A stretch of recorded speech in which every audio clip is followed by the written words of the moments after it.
Maharashtra superfast news चॅनलमध्ये आपले सहर्ष स्वागत आहे।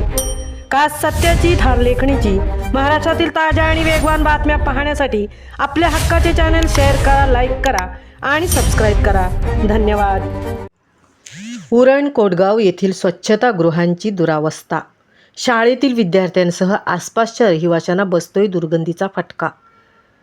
प्रशासनाच्या दुर्लक्षामुळे महिलांची मोठी कुचंबणा, जयेश भोईर यांचा आंदोलनाचा इशारा।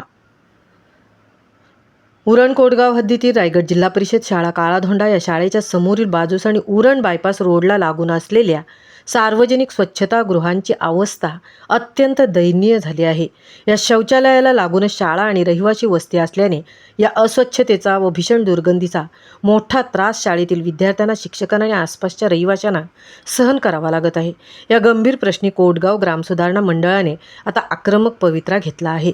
मिळालेल्या माहितीनुसार या स्वच्छतागृहांचे दरवाजे पूर्णपणे निकामी झाले असून स्वच्छतेचा कोणताही पत्ता नाही। या ठिकाणी गावातील नागरिकांची सतत वर्दळ असते, मात्र ही परिस्थिती एवढी गंभीर असूनही आजवर एकही लोकप्रतिनिधी, सरपंच किंवा सदस्याने प्रत्यक्ष घटनास्थळी येऊन पाहणी करण्याची तसदी घेतलेली नाही।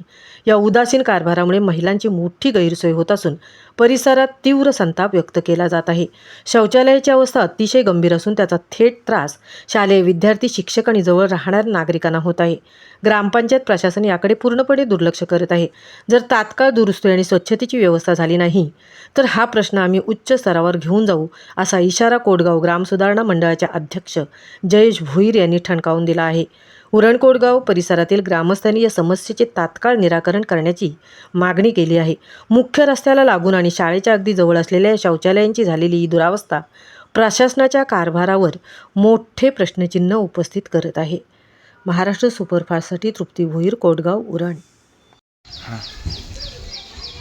चांजे ग्रामपंचायतीकडून कोटगाव स्वच्छतागृह शौचालयाकडे पूर्णपणे दुर्लक्ष होत आहे।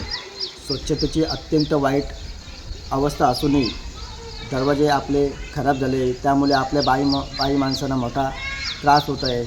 आजपर्यंत एकही सदस्य, सरपंच यांनी प्रत्यक्ष पाहणी केली नाही। ही गंभीर बाब आहे। तात्काळ दुरुस्ती व शौचालयाकडे व्यवस्था करण्यात यावी, अन्यथा आम्ही हा प्रश्न उच्च स्तरावर नेऊ। धन्यवाद।